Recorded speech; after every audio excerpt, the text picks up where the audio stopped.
Kita bisa memahami kasus dewa melalui beberapa teori psikologi. Yang pertama, regulasi emosi milik Gauss. Regulasi emosi adalah kemampuan seseorang mengelola dan mengendalikan emosinya. Pada kasus dewa, ia gagal melakukan regulasi emosi karena tidak dapat mengenali bahwa emosi utamanya adalah sedih dan frustasi. Karena tidak disadari dan tidak dikelola, emosi itu akhirnya keluar sebagai ledakan marah, seperti membanting pintu dan meninggalkan kelas. Yang kedua, teori James Lange. Teori ini mengatakan bahwa emosi muncul setelah tubuh bereaksi. Pada dewa, ia dikritik di kelas, tubuhnya mungkin mengalami tegang, detak jantung naik, dan keringat dingin. Reaksi itu ia tafsirkan sebagai marah. Yang ketiga, teori Cannon-Brown. Menurut teori ini, emosi dan reaksi tubuh muncul bersamaan. Itulah mengapa ketika dewa merasa terancam secara psikologis, ia langsung marah dan tubuhnya ikut menegang di saat yang sama. Hal ini menjelaskan mengapa reaksi dewa cepat dan meledak-ledak. Yang keempat, teori Schatter-Singer. Teori ini menyatakan bahwa emosi muncul dari reaksi fisik dan penilaian situasi.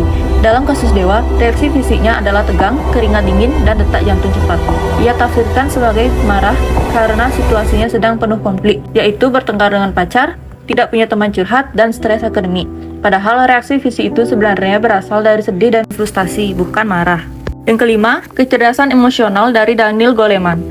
Kecerdasan emosional mencakup kemampuan mengenali perasaan, mengelola emosi, dan menjaga hubungan sosial. Karena tidak bisa mengidentifikasi sedih dan stresnya, ia tidak mampu merespon dengan sehat sehingga muncul perilaku marah, impulsif, dan menarik diri dari teman. Untuk membantu dewa, konselor perlu memberikan latihan regulasi emosi seperti reappraisal dan mindfulness agar ia dapat mengenali dan mengendalikan emosinya. Konselor individual penting sebagai ruang aman bagi dewa untuk mengekspresikan kesedihan dan frustasinya. Selain itu, pelatihan manajemen stres dapat membantunya menghadapi tekanan akademik dan konflik pribadi. Konselor juga perlu mendorong dewa membangun dukungan sosial melalui kelompok belajar atau lingkungan pertemanan yang positif. Dengan intervensi ini, dewa dapat belajar mengelola emosinya secara lebih sehat.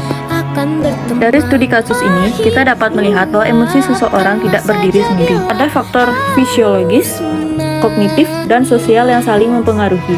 Penting bagi mahasiswa untuk belajar menyadari emosi, mengelolanya, dan mencari bantuan ketika diperlukan.